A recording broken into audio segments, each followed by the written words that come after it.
ગર્ભા અવસ્થામાં જ્યારે કોઈ કોમ્પ્લિકેશન થતા હોય છે ને ત્યારે માતાને ખૂબ ચિંતા થતી હોય છે.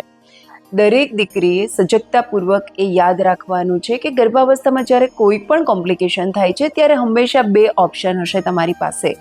એક કે એવું કોમ્પ્લિકેશન છે કે જેમાં તમારે અથવા તમારા ડૉક્ટરે કશું જ કરવાનું નથી, તે નિયતિને આધીન છે અને એમાં આપણે કશું જ કરી નહીં શકીએ, તો જે પરિણામ છે તે સ્વીકાર્યા સિવાય આપણી પાસે કોઈ ઓપ્શન નથી. બીજું કે એ એવા કોમ્પ્લિકેશન છે કે જેમાં ત્વરિત આપણે કોઈ નિર્ણય લેવાનો નથી, પરંતુ આપણે ધીરજપૂર્વક રાહ જોવાની છે કે આગળ શું થઈ રહ્યું છે અને તેના પરિણામ પ્રમાણે આપણે આગળ વધવાનું છે. પહેલા પ્રકારનું કોમ્પ્લિકેશન જ્યાં ત્વરિત નિર્ણય લેવાનો છે, નિર્ણય લેવાઈ જશે, જે પણ નિર્ણય સુખદ દુઃખદ કંઈ પણ હશે, પરંતુ ત્યાં એ ચિત્ર પૂરું થઈ જશે. તકલીફ વધારે ત્યાં થઈ રહી છે જ્યાં કોમ્પ્લિકેશન છે અને ડૉક્ટર વેઇટ એન્ડ વોચ કરવાનું કહે છે. આ પરિસ્થિતિમાં માતાએ શું કરવું જોઈએ અથવા માતા શું કરી રહી છે ને તે ખૂબ મહત્વનું છે. દરેક માતા પાસે ફરી વેઇટ એન્ડ વોચમાં બે રસ્તા હશે. એક, જે પણ કોમ્પ્લિકેશન છે તેનાથી તેને સ્ટ્રેસ થાય, ચિંતા કરે અને એ ચિંતાના કારણે પોતાના શારીરિક અને માનસિક સ્વાસ્થ્ય પર તેની અસર થાય અને એ અસરનો પ્રભાવ ગર્ભમાં ઉછરી રહેલા બાળક પર પણ પડે.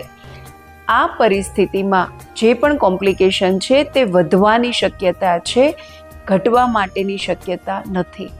બીજો ઓપ્શન જે ખૂબ સારો છે માતા માટે અને બાળક માટે, પણ ચોક્કસ અઘરો છે કારણ કે લોકો આવું કરી નથી રહ્યા. બીજો ઓપ્શન એ છે કે માતા એનો સ્વીકાર કરે, કારણ કે એક પોઝિટિવિટી રાખે કે એક દરવાજો મારી પાસે ખુલ્લો છે કે હું ધીરજપૂર્વક રાહ જોઉં, કદાચ કશું બરાબર થઈ જાય તેવી શક્યતા છે, તો એક તો ધીરજપૂર્વક આ સમયને પસાર કરીએ. બીજું, આપણી શ્રદ્ધાને ડગવા ન દઈએ, ઈશ્વર પર શ્રદ્ધા રાખીએ, કારણ કે બાળક આપનાર પણ તે જ છે તો બાળકની રક્ષા કરનાર પણ તે જ છે. અને ત્રીજું, સમર્પણ. જે કંઈ પણ થઈ રહ્યું છે તે મારા સારા માટે થઈ રહ્યું છે. પોતાના માનસિક સ્તર પર આટલા ફેરફાર કરી કેટલીક ક્રિયાઓ પોતાના ગર્ભાવસ્થામાં ઉમેરી દઈએ. શું ઉમેરીએ? અફર્મેશન. ડૉક્ટરે તમને જે કોમ્પ્લિકેશન કહ્યા છે તેના પર ચિંતા કરવાના બદલે તેને અફર્મેશનમાં કન્વર્ટ કરો. કેવી રીતે? માનો કે ડૉક્ટર એવું કહી રહ્યા છે કે બાળકને લોહી નથી મળી રહ્યું, પોષણ નથી મળી રહ્યું, તો આપણે જોઈએ કે 15 દિવસ પછી જો બાળકનો વિકાસ નહીં થાય તો આપણે આ બાળકને કન્ટિન્યુ નહીં કરી શકીએ. હવે 15 દિવસ તમે રાહ જોઈ રહ્યા છો તો તમે અફર્મેશન શું લખી શકો? મારા ગર્ભમાં ઉછરી રહેલા બાળકને પૂરતા પ્રમાણમાં પોષણ મળી રહ્યું છે. મારું શરીર મારા બાળકને પોષણ આપવા માટે સક્ષમ છે. મારા બાળકનો શ્રેષ્ઠ શારીરિક અને માનસિક વિકાસ થઈ રહ્યો છે.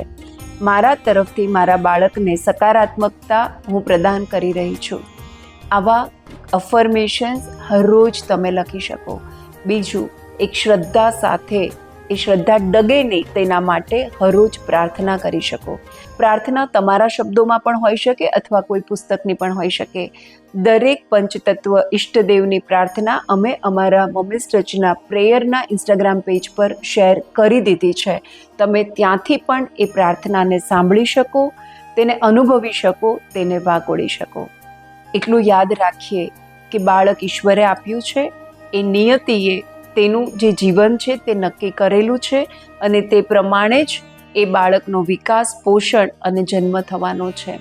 આ શ્રદ્ધા સાથે જો માં પોતાના 100% મૂકશે તો પરિણામ શું આવશે મને ખબર નથી, પરંતુ પોતે જે કરી શકે છે એ કરી લીધું છે તેનો સંતોષ માને ચોક્કસ જ મળશે.